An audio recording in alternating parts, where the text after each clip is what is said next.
À 45 ans, qu'elle fête ce mercredi, Charlène de Monaco est aujourd'hui une femme accomplie, princesse du Rocher, où elle s'affirme jour après jour comme une personnalité incontournable. La jeune femme est une heureuse maman de jumeaux de 8 ans, les espiègles Jacques et Gabriella, et profite de ses journées pour rencontrer et tenter d'aider ceux qui ont besoin d'elle.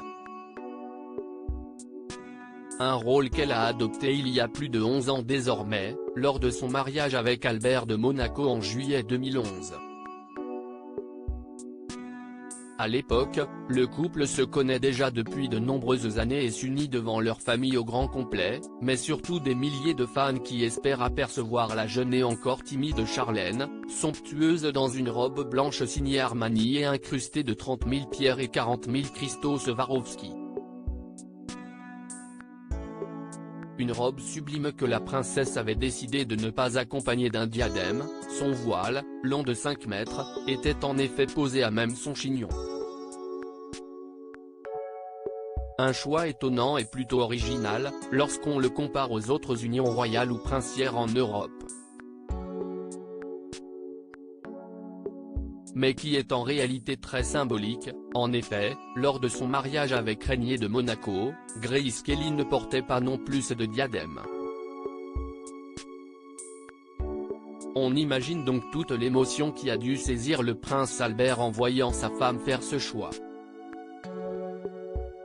Sa femme, souvent comparée à sa mère, décédée en 1982 dans un accident de voiture d'ailleurs, toutes les deux blondes et magnifiques, elles étaient également originaires d'un autre pays, les USA pour Grace, l'Afrique du Sud pour Charlène, et ont tout abandonné pour suivre leur prince.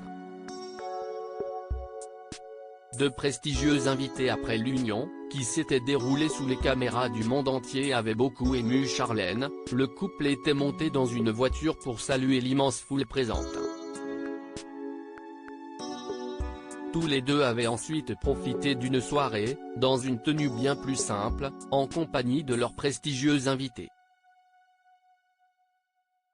Si les princesses Caroline et Stéphanie avaient évidemment fait le déplacement avec leurs enfants, Andrea, Charlotte, Pierre Casiraghi et Alexandra de Hanovre pour la première, Louis et Pauline Ducruet et Camille Gottlieb pour la cadette, un grand nombre de têtes couronnées européennes avaient également fait le déplacement, notamment Victoria, Carl Philippe et Madeleine de Suède, Mathilde de Belgique ou encore Marie du Danemark.